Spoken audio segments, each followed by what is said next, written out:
প্রচণ্ডভাবে সাধারণ কর্মী এবং সাধারণ মানুষ তাদের ওপর অত্যাচার হচ্ছে, তারা মার খাচ্ছেন, তাদের ঘর বাড়ি ভেঙে দেওয়া হয়েছে। পার্টি অফিস শুধু দখল নয়, প্রশাসনিক অফিস যেগুলো সেইগুলো পর্যন্ত দখল করে দেওয়া হচ্ছে। এবং ধরুন 16 জন কোন অঞ্চলে পঞ্চায়েতে যেটা মেম্বার আছেন, বা 13 জন যেটা আছেন 3 জন বিরোধী, বা 10 জন যেটা আছেন 6 জন বিরোধী, সব জায়গায় বলা হচ্ছে যে আপনাদের কমিটি ভেঙে দেওয়া হলো। এটা তো আইন নয়, এটা তো সংবিধান সম্মতভাবে নিয়ম নয়, কিন্তু এই জাতীয় কাজ করা হচ্ছে। কিন্তু তারপরেও এটা ভালো যে আমাদের তৃণমূল কংগ্রেসের কর্মী বন্ধুরা ভয় পাননি। আমরা 4 থেকে 16 12 দিন হয়ে গেল আমাদের এখানকার যিনি ব্লক সভাপতি মৃণালদা মিটিং ডেকেছেন এবং এতজন এসেছিলেন, এবং আমরা একটু লেট করেছি, নইলে আরো জন এসেছিলেন, তাদের আমরা মিট করতে পারিনি। আমরা জানতে এসেছিলাম দলের পক্ষ থেকে এই সবার পরিস্থিতিটা, আমরা খুব মন দিয়ে ওনাদের কথা শুনেছি। আমরা প্রধানত বলতে আসি, শুনতে এসেছি, ফ্যাক্ট ফাইন্ড করা যা কাজ আমরা যা জেনে গেলাম তা আমরা অবশ্যই দিদিকে জানাবো, এবং আমাদের দলের পক্ষ থেকে নিশ্চয়ই এই সমস্ত ইনফরমেশন প্রশাসনকে দেওয়া হবে। এবং কোর্টেও আমাদের দলের পক্ষ থেকে কেস করা হয়েছে, কোর্টও রায় দিয়েছে গতকাল যে যারা ঘর ছাড়া তারা যাতে বাড়ি ফিরতে পারে সে ব্যবস্থা প্রশাসনকেই করতে হবে।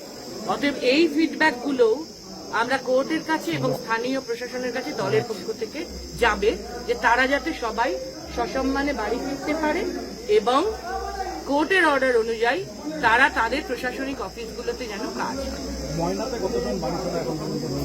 আমরা টোটাল সংখ্যা যা যা পেয়েছি টুকেছি, টোটাল সংখ্যা গোনা হয়নি, কিন্তু প্রতিটি অঞ্চলে প্রতিটি ব্লকে বুথে অ্যাটাক হয়েছে, এটা আমরা জেনেছি, কিন্তু গোনা হয়নি। আমি শুধু নোট নিয়েছি, তো আমরা সবাই নোট।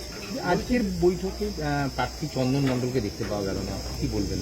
না, চন্দন এখানে যারা উপস্থিত তারা জানিয়েছেন যে উনি সবার সাথে ভোটের রেজাল্টের পরেও যোগাযোগ রেখেছেন, এবং আমার সঙ্গে তো কন্ট্যাক্ট হচ্ছিল ফোনেও, আমাদের যারা যোগাযোগ করতেন তাদের সাথেও ছিল। তো কোনো কারণে আমাদের একটা টাইমের ব্যাপারে কোঅর্ডিনেশন গ্যাপ হয়েছে বলে হয়তো তিনি নেই, এখনো পর্যন্ত এটাই আমাদের ফিডব্যাক। বলছি দিদি, এই যে পূর্ব মেদিনীপুরে যেভাবে একটা রেজাল্ট হয়েছে সম্পূর্ণ, এর পর্যালোচনা কিছু হলো এখানে? ময়না তো একই রেজাল্ট আছে। হ্যাঁ, অবশ্যই কি পর্যালোচনা উঠে গেল? প্রচুরভাবে ইভিএম এর দুটো অভিযোগ নির্দিষ্ট আমরা পেয়েছি, যা আমরা অন্যত্রও পেয়েছি, এখানেও পেয়েছি, ভীষণভাবে পেলাম। বুথ ওয়াইজ আমরা লিখে নিয়েছি সেটা, যে ইভিএম এটা নিয়ে সুপ্রিম কোর্টে কেস হচ্ছে, ফলে সেখানে আমরা এটা প্রোভাইড করব, যে বুথ ধরে ধরে, কাউন্টিং সেন্টার ধরে ধরে, টেবিল ধরে ধরে কোথায় কোথায় ইভিএম এর যে চার্জ 100 দিয়ে শুরু হয়েছিল ভোটে দিন, সেটা কমে 70, 74, 68 হয়েছিল, আর কাউন্টিং এর সময় সেই চার্জটা কি করে বেড়ে আবার 94, 95, এমনকি কোথাও 98, 99 হয়েছে। এইটা কি করে হয়? তাহলে ইভিএম এর এই ট্যাম্পারিং তো হয়েছে। এবং আর একটা খুব গুরুত্বপূর্ণ আমরা তথ্য পেয়েছি যে ভিভিপ্যাট গুনতে দেওয়া হয়নি। আমরা তৃতীয় গুরুত্বপূর্ণ পয়েন্ট পেয়েছি, এখানে সবাই সেই অভিযোগ করেছেন, আমরা নোট নিয়েছি।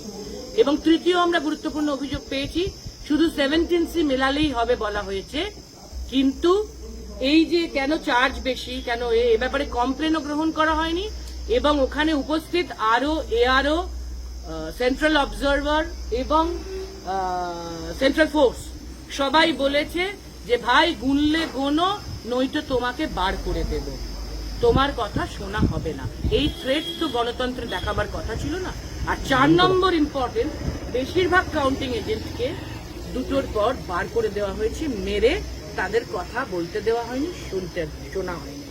তো ফলে তারপরে কাউন্টিং, যেটা 10 রাউন্ড পর্যন্ত, এরকমও তথ্য আমরা পেলাম যে 10 রাউন্ড পর্যন্ত যেখানে 3000 হয়তো ডেফিসিট, সেটা 14 রাউন্ডে গিয়ে 16,000 কি করে হলো, এটাও একটা প্রশ্ন আমরা পেয়েছি। আমরা প্রত্যেকটা প্রশ্ন মন দিয়ে শুনেছি, লিখেছি।